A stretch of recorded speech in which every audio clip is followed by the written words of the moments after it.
Well, my name is Brian Krebs. I think you guys probably already know that. But if you would just for the record, just go ahead and state your names and tell me what you do for Coalfire. Sure. I'm Tom McAndrew, and I'm Coalfire's CEO. Gary DiMacario. I'm a managing senior here at Bellevue.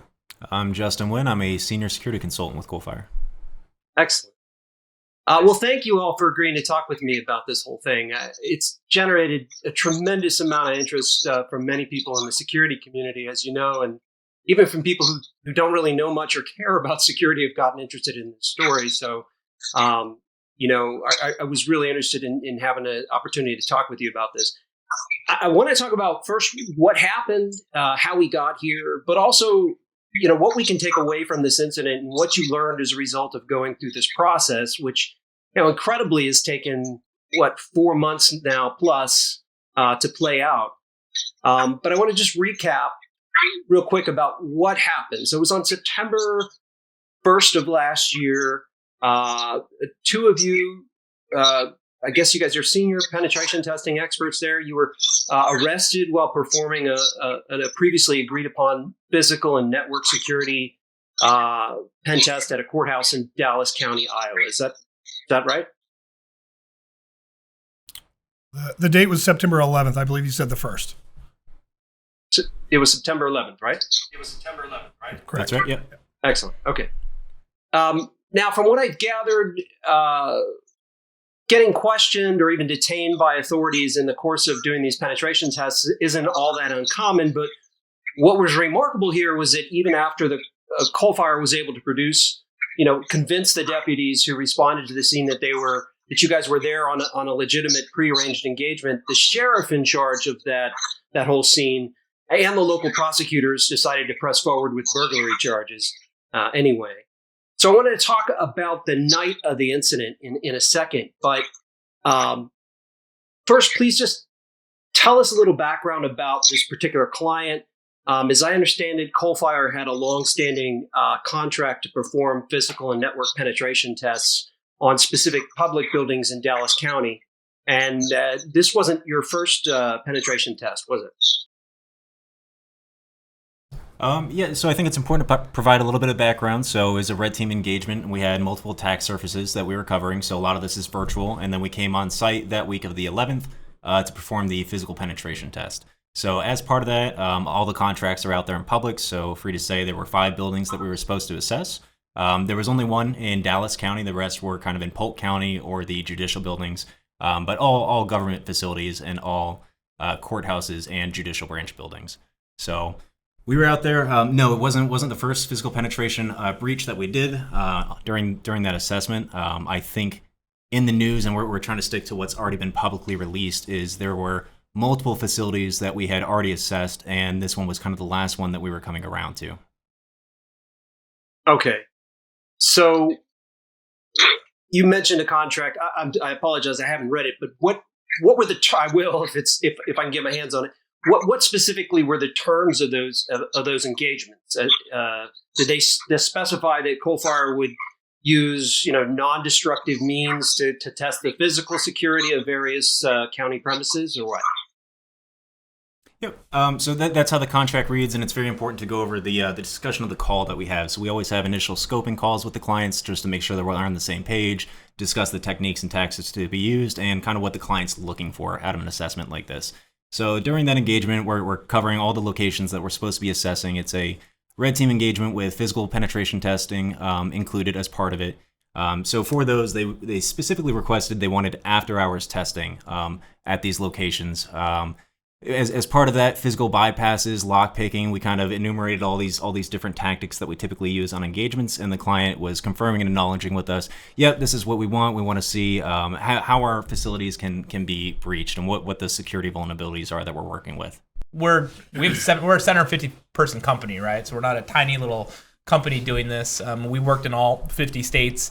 We've done over 1,000 of these types of engagements in the past. So that is some background. Is like we do this all the time. And so as we're going through these processes out there, And you can see in the contract, we've got, scope and assumptions and all those sorts of areas. And there's just kind of some very unique circumstances in this particular case, which has made, cause some of the challenges that we've got. Right. So did this particular contract you have with the county, did it require Coalfire at all to, give county officials any advance notice or some idea of when these tests might be performed? Or is that something you normally do? Or was that even spelled out in the contract you have? Gary? It's not something we normally do. Typically, when we're working with the client, the client will let us know if they own the building, if they've got or if we have the ability to test the building. In this instance, during our call, we asked very specific questions about each building individual. We went over, the client would tell us if there was any security controls, if there was armed guards, the things that are very important that we want to know before we test the actual building itself. Whether or not it should be doing before or after hours. We go over ad nauseum on what it is that we're doing in each specific building. So in this case, especially, this was one of those times where we went over each individual thing, each individual point, and at the areas that we weren't supposed to be in, they said, well, we don't own that. We're not allowed to do this. This is an area that you should stay out of, and these are the areas that you can. When you're here after hours, you can do X, Y, or Z. For instance, don't go on this floor, but you can show that you have the ability to get to the floor, open a door, take a picture to show that you can get into this office or whatever it happens to be as an example, but don't go into this office. So all those things were hit. All the things that we were supposed to do and weren't supposed to were gone over, and that's typically where that ends as far as the discussion with the client and scoping on what it is that we're supposed to do while we're on site. Right. Okay, so let's talk about the engagement that brings us here. From what I've read, it sounds like this particular pen test started in the early morning hours of September 11th last year. Justin, you and Gary were attempting to get around the security system at the courthouse in Dallas County, Iowa. Set the scene for us just a little bit and describe what happened that eventually summoned the police, if you will. Well, we do have to correct you on one bit. We were not trying to get around the security system. The contract specifically stated that we were not to circumvent the alarm system of the courthouse. That's the first misnomer that was out there. The way that it was stated was we were to try to gain entry to the courthouse, and we were not allowed to circumvent the alarm. So that's actually what we were trying to do, or what we were performing at the time. So please take it away. Right. And in addition to that, the contract also stated no forced entry, which we explained with the client over the phone. That's synonymous with destructive entry. So it's not like we're going to be rolling up to the courthouse and throwing a brick through the window and gaining access that way. So what can you do with bypass techniques or using lockpicking? So we had assessed a couple other locations by that point, and as the media has put out, there was no response. So no alarms had been set off at some of the locations. Nobody had ever showed up. So we come out to this courthouse, and we'd been there during the day to do initial enumeration, and we saw the alarm system in place, and we said, okay, hopefully this will be the place where alarms finally go off. So we come up after hours again, after we observe the alarm, and it looks like it's armed, and we're like, okay, great, we can't bypass that alarm, that's not in scope, but let's see if we can gain access, and then see if anybody actually responds to this location. So as it happened, and again, as kind of media has already put out, I don't want to disclose any vulnerabilities or any technical details on it. But we bypassed the door, gained access. This audible alarms are just blaring all throughout downtown. So we go inside the building and proceed to wait for, hoping law enforcement would show up to the situation, which of course they did. And that's kind of standard operating procedure for you if you set the alarms off to wait for them to show up? Right. It can vary depending on the type of testing that the client wants, but in this case, absolutely had the get out of jail free letter on hand, and we were waiting for the deputies to respond. Once they did, and we saw that they were there, we decided to start making verbal commands. We were inside the courthouse; they were still outside, and letting them know that we were inside the building before eventually coming out, proceeding very slowly, and then working with law enforcement to verify our presence there. Trying to let them know that we were in there. They couldn't get in to the courthouse, so we were doing everything in our power to let them know that we were working, and that we were supposed to be there. Unfortunately, they weren't able to get in. We ended up having to come out. So we've worked with a lot of law enforcement agencies, and this is not the first time or the last time that we'll ever come in contact with police officers. So through some experience and after the fact and everything is done, we'll typically sit down with law enforcement that shows up and say, hey, is there anything we did wrong? Is there anything we could do better to help prevent some sort of incident? And so the way that we went about this particular scenario is through years of experience with other law enforcement. So we were trying to make it, you don't want them to come find you, number one. That's going to be bad scenario for everybody. So we were actually on the top floor waiting by the stairwell, trying to shout down to the police officers, let us know that we were up there, that we were, under contract, that we were doing a security assessment, but unfortunately they weren't able to get into the building. So we eventually had to come and talk to them. They weren't able to come. They weren't able to come in the way you had come in, or they weren't able to get into the building, or what was that about? They weren't able to get in at all. I think they were having a problem with their with the code or the cards, whatever the method is that they're able to get into the building. Whether that was an administrative problem or not, I don't really know, to be honest. Can you talk about how you got in?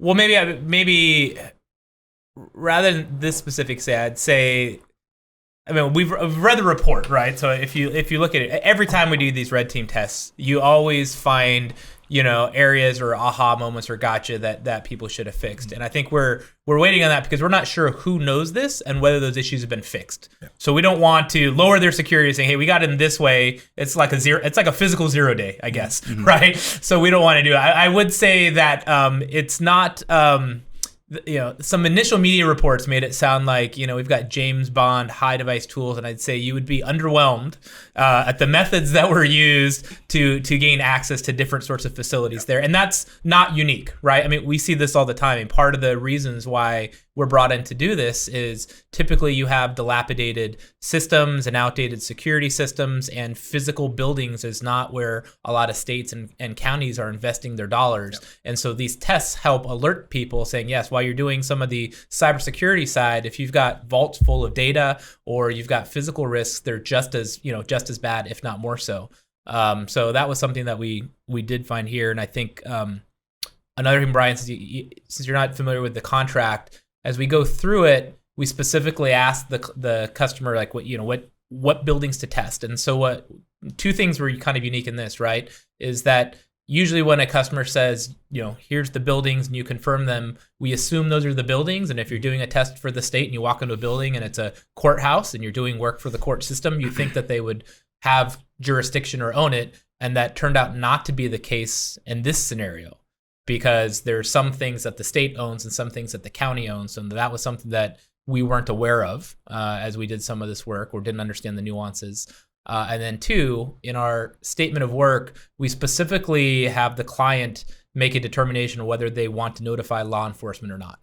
And so that's something that we specifically bring up, and they specifically said no. And so that's another area that as we work for the customers, and these are kind of the lessons learned of, how do you validate that the buildings they say you can test, and when they say, we will notify law enforcement, or law enforcement will not be notified, and we'll kind of manage those processes. Do we allow them to do that?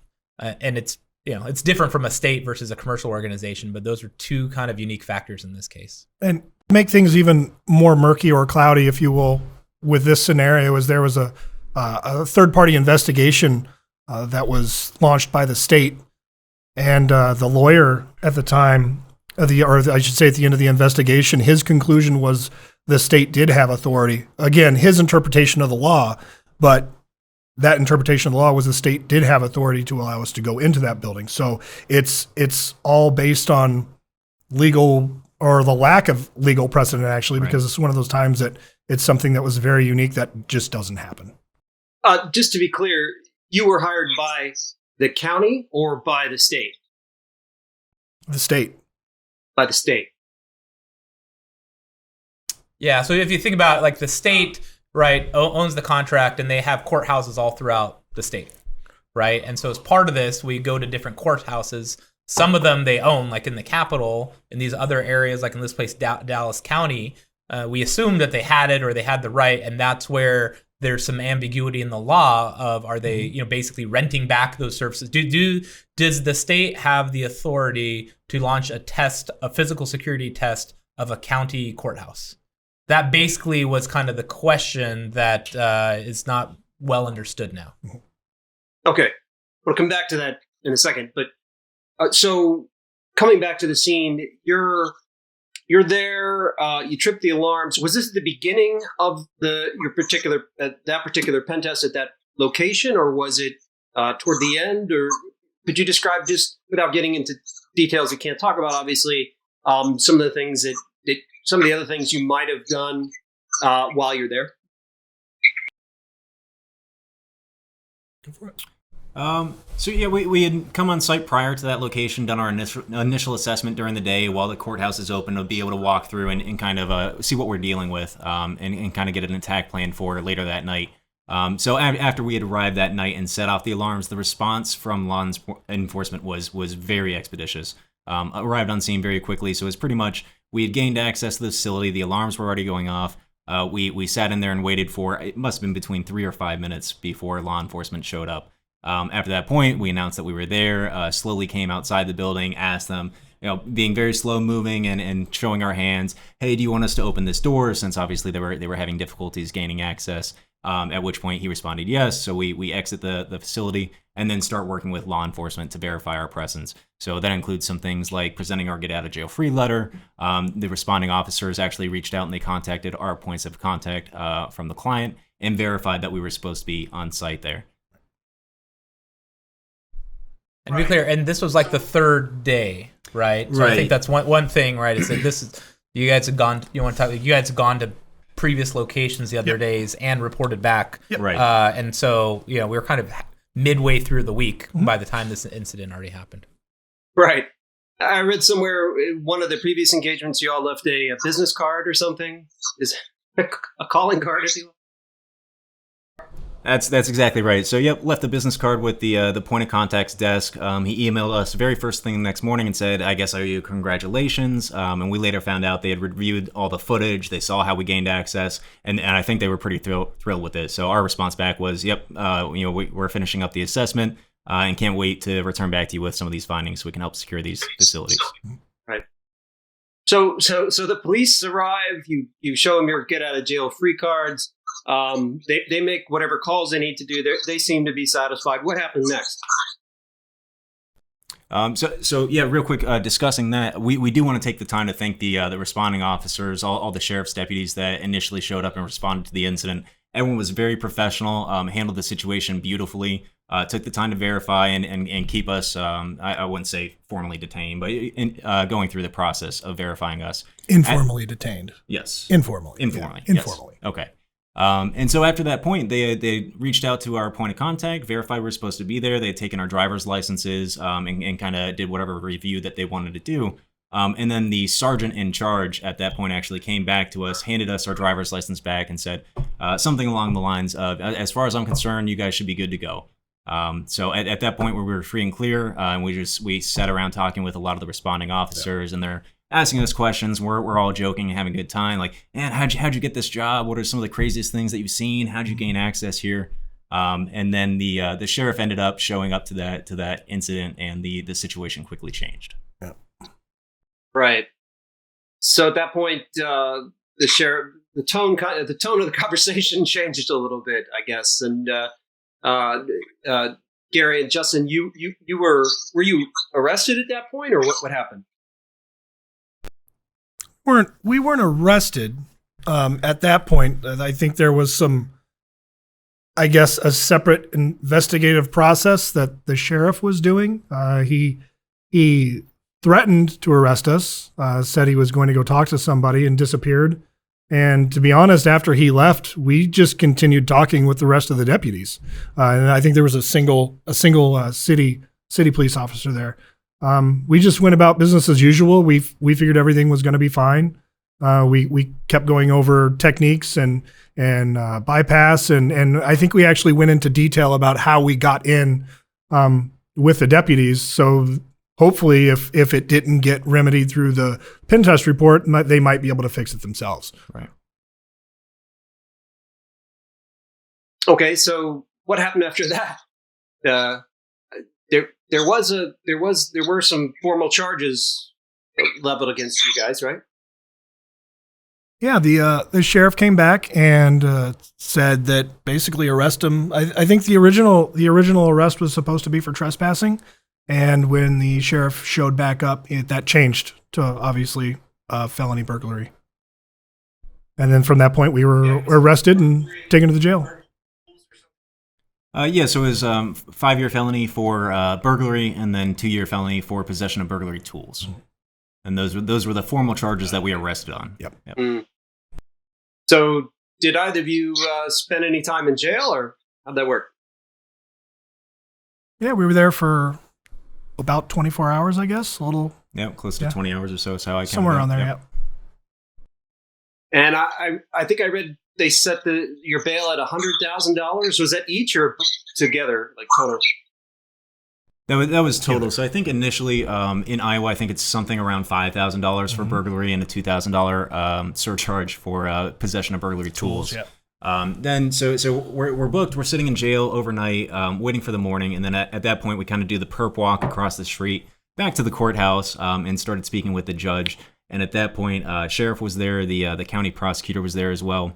And the county prosecutor made his case to the judge that we were a flight risk, and that they didn't believe the situation, and that the bail needed to be upgraded to $50,000 apiece. Yeah, or times 10. Yeah, essentially 10 times. Yeah, the original what the charges are supposed to be, 10 times the charge.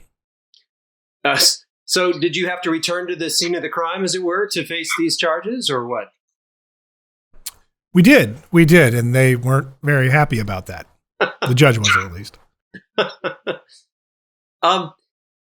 Did you ever get a straight answer from the Dallas County Sheriff about why they chose to push for charging and prosecuting? Was it because they really felt like this was a jurisdictional issue that hadn't been solved, or was it something else?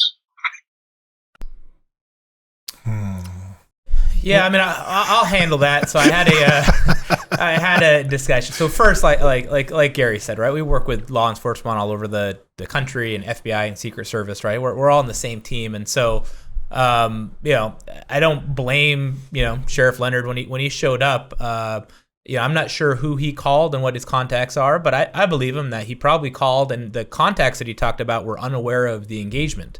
And so just because, you got two guys that showed up with a letter and they call some other guy at the state, Sheriff Leonard probably called a judge or, somebody at the top who said, I don't know who these guys are. So, I don't blame the decision at all to kind of do the initial detainment.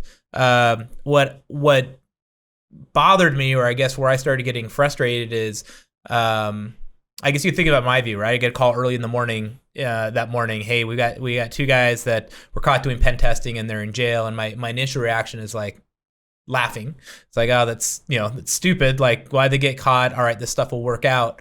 And then 6 hours later, when we found like it's not being resolved, the customer hasn't, the client hasn't called in. At that point, then I realized this is a real serious issue, and it's not just a misunderstanding that a couple phone calls could make up. And so that's where I think, in our view, between the local law enforcement, the judicial branch down there, and then the fact that we are testing those sorts of things, there's a lot of miscommunication there. But ultimately, how it just escalated, and no one seemed to be able to take leadership, and common sense didn't prevail. That was where I got frustrated. That is clearly at a certain point, everybody believed that they were working, believed that they were not there to steal stuff, and believed that they were, working under the auspices of a contract. At that point, I think it should have been escalated to a business discussion versus, taking out these discussions on these two gentlemen.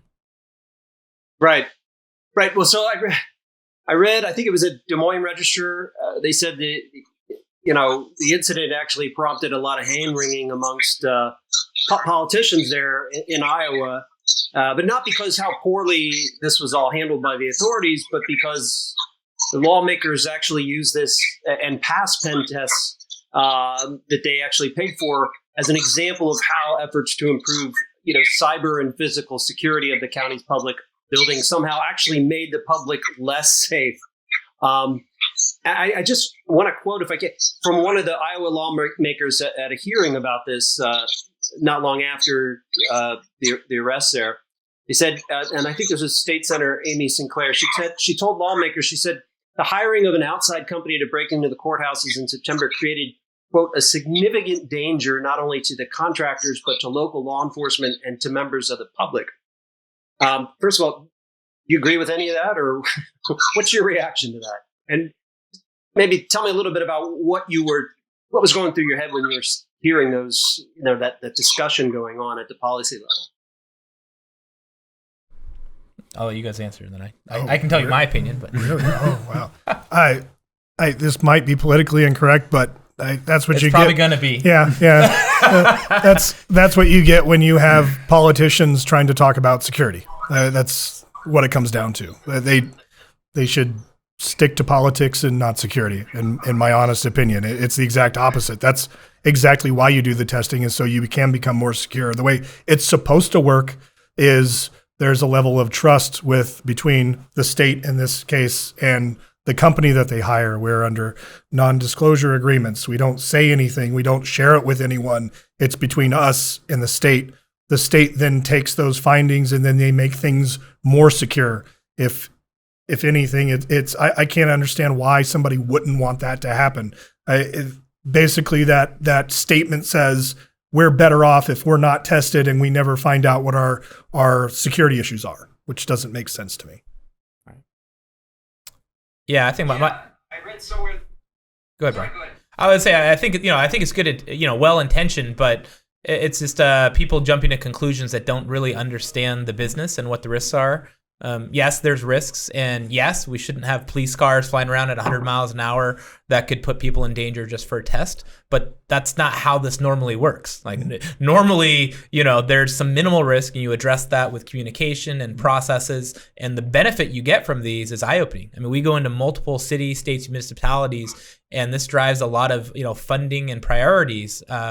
To say, hey, this is a big problem. We're putting citizens' data at risk here, and this is unacceptable. And you just don't get that without, actually seeing the results. I mean, when you see the pictures of, people breaking in and what you've got access to, and you realize that, it doesn't take a lot of sophistication in many cases to do this, it's very eye-opening to say, why are we not addressing this in a higher priority? So historically, and we've been doing this a long time, the benefit has fixed issues. It's got priorities. It's helped reduce the risk for citizen data. And in this case, I think that's another issue that, we did this, previously a couple years ago, and I'm not sure who all is seeing the reports and whether the appropriate action is being taken so they're getting the benefit from the testing that we're doing. Well, I can imagine if I were in your shoes in the pen testing business, I'd be a little spooked by this whole thing. Can you talk a little bit about the reaction that you've seen and heard from other people in your line of work as a result of this? Yeah, I think there's a couple things. So once I talked to Gary the very first night when we bailed him out, which again, there's all these side stories. Like, we've never, I was talking to my CFOs, like we've never bought bail for any, like we didn't even know what the process is to do that. We throw it on a credit card. Like, how does it work? Are we underwriting things? So I think initially I told Gary, I said, hey, my number one priority is to get the charges dropped. And so, I don't care about Coalfire. I don't care about the engagement. Like the number one thing is get the charges dropped because that has long-term repercussions. And so we determined the best interest to do that. And based on a bunch of legal advices, we just kept our mouths shut. And for those first 30 days, we were just getting slammed. People were saying, Coalfire, why are you guys letting your guys rot in jail? Like, how come you're not doing this? This is why you got to have a better scope. This is why you got to do this. And it was interesting to see a lot of the ignorance of people making assumptions about the mistakes that we had made without actually having any knowledge. And I had to do kind of an all hands and talk to the employees saying, look, I know we're getting bashed out there in the media, but the priority is to get the charges dropped, and I'm asking everyone to stay quiet on social media. So that was number one. And that was their best course of action. We thought everything would get resolved in about 30 days. Then once we found out that they were moving forward with the charges, then things changed. And that was when I made a decision to say, we're going to go and we're going to start share the story, because it's not about them. It's about the kind of the community. And once we did that, then we saw, basically a huge shift in the pen test community. I mean, people created, hashtags like Stand with Coalfire. I've got lots of, fellow competitors that we compete out there saying, hey, I'm watching this. What can we do to help? How can we stand things? So it was very interesting to watch the entire community kind of rally together once they understood, the facts and more of this information, to say, hey, like, it happened to you guys, but if it happened to you guys, it can happen to any of us, and let's figure out how we can work together. And I would like to piggyback on that, at least from our point of view. There were still a couple of, I don't want to say individuals, not even really companies, that were still throwing some shade, at least towards Coalfire and Tom. And there wasn't one decision made in this entire process that Tom didn't bring us in and say, hey, this is what I'm thinking about doing. I want to do this. What do you guys think? Like, nothing that came out of Coalfire didn't go through us first. And there was never any decision that was ever made that was not in what we all believed collectively was in our, Justin and I's, best interest as far as getting our charges dropped. And there was definitely some things said that were contrary to that, but it was false. That's something that I think is super important, because there was definitely some things said that kind of upset me, people saying things that they shouldn't have, or that weren't really based in anything. It was just, again, it was assumptions.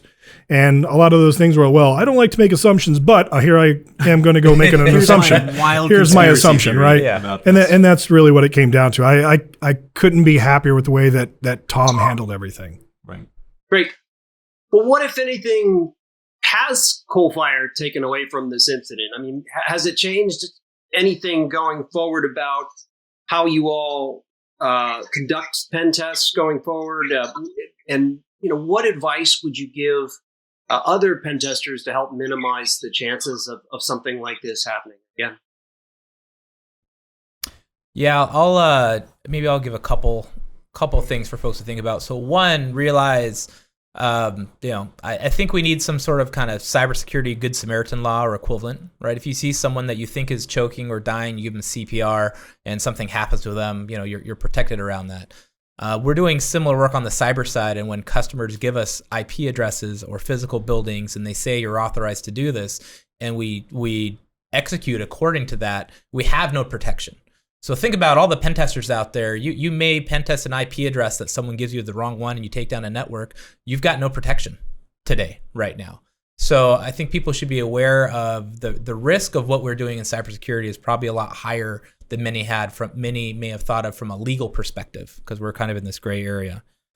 Two, there are some things that can't be undone. I mean, there's the mugshots that are out there for forever, but even as we get the charges dropped, we can't get these are permanently going to be in the federal database, right? This is a permanent thing that will reside with them, and there's no legal way that we're aware of to get these charges removed from the federal database. Like, we can get them removed from the state level and the county level, but ultimately they're going to be there. So these guys go and need another job 20 years from now or 5 years from now, they look at there and there's going to be charges that exist for forever.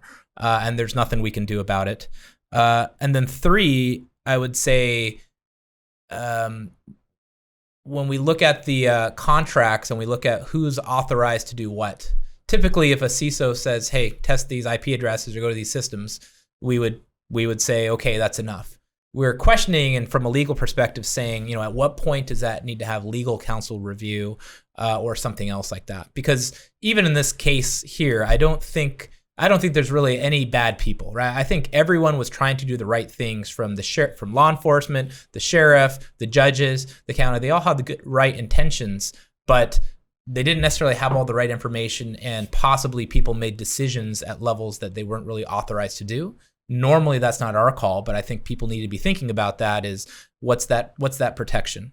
And then finally, I would say, I'm glad, I've known Gary for, over 5 years here, Justin, I've known for a little bit here, but having that relationship was unique here because initially I told them, like, look, trust in us, we'll take care of you. So I don't think most firms would, immediately pay for bail, cover all expenses, like cover all the legal costs, say, look, our job is to get these things dropped. So for organizations, particularly in larger organizations or very small organizations, right, where they can't write a $250,000 check to try to figure out how to deal with things, people should realize there's a lot of risk with their specific employer, and to question that if these sorts of things happened, would the company move that way? Would they take the same stance, and would they be as proactive? And if not, then raise those internally so that there is a process. Well, it raises an interesting question about, state and local engagements, doesn't it? I mean, if you get hired by the state, what obligation, if any, do you have to coordinate or at least contact the local officials and say what you're doing? So, you know what I mean? Like, so, because I can see, a local police in that situation saying, well, hey, we're just doing our job. We didn't know about some contract with the state.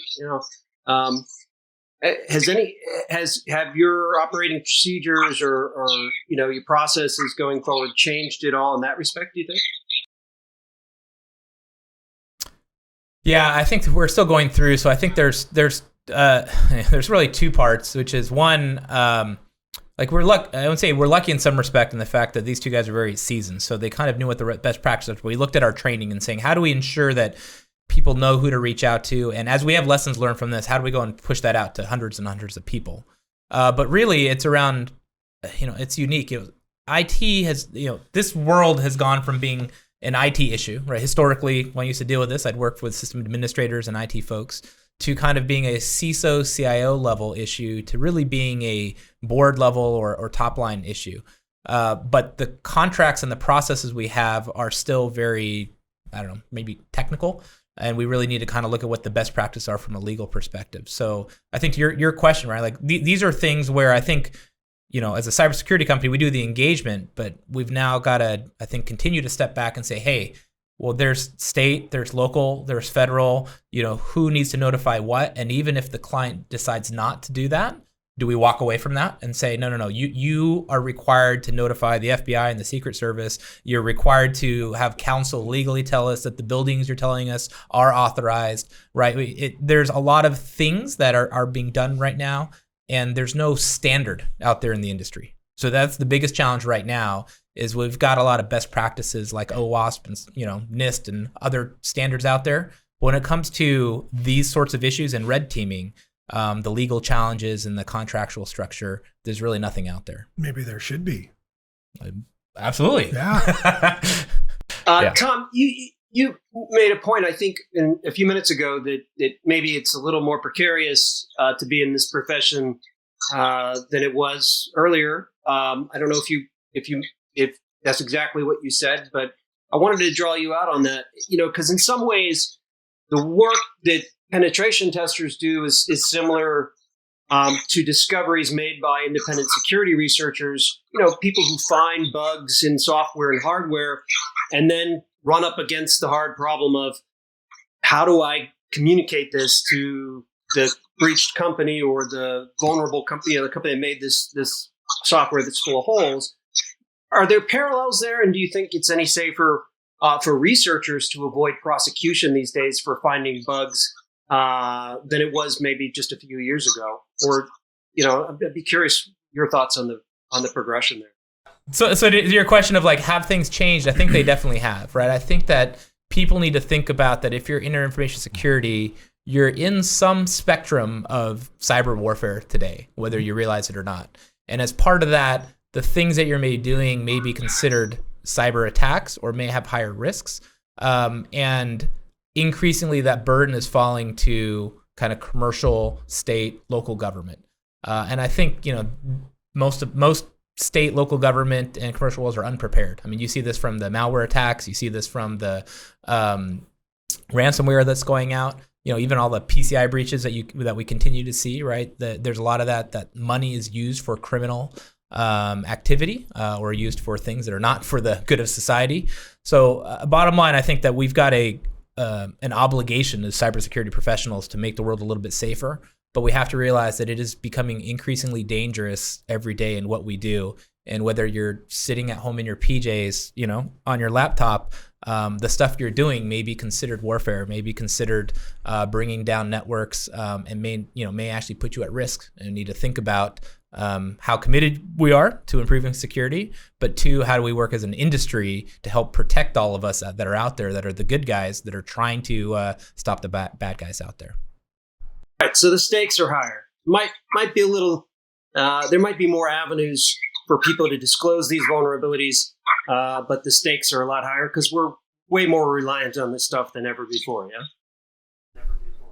Absolutely, and things are much more interconnected that in ways we may not understand, right? And if you accidentally take down a system or accidentally disclose a vulnerability, and you might have let's say there's a 0 day and you think you disclosed it, but then maybe that's hard coded into some things that can't get fixed, and now you've put a bunch of hospitals at risk. Are you liable? So whether you're in research or anything else, we really got to think about what's the appropriate way to disclose. But more than that, how do we protect people that believe they're doing the right thing? And if they have questions on what they're doing, who do they go to?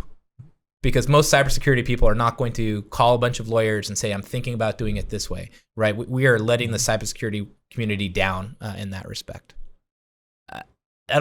This doesn't deter us from continuing to do this work, right? And just because there were some challenges in this engagement doesn't mean that we're not going to do it. In fact, I think it highlights that there's more of a need for people to do this sort of work. So I hope there's a lot of positive lessons learned out this, and I'd continue to support. This is beyond Coalfire now. This is about the information security community, and so I'm happy to contribute resources, do what we can to go and help make progress in the information security community. We just don't know what that next step is. So if people have suggestions, and whether that's creating committees or working to pass a law, or just education and training so that we can share our stories so that others don't go through the same challenges, we're happy to do that. So our efforts are on looking forward into making things better. And I guess I'd like to add, I don't know if we've really kind of hit that point yet or not. This was very abnormal. This was not standard for what we do. We've dealt with, like we were saying, we've dealt with multiple law enforcement agencies, and it's never even got to the point where we've been held. Yeah. Or even taken in or even handcuffed, to be honest with you. It typically ends up with us going out and talking to law enforcement, them checking our credentials, them making a call. Sometimes they don't even make the call. They check our ID. They check that we're working for a cybersecurity company. We explain the situation. And a lot of that has to do with, at least in this instance, is private property versus public property.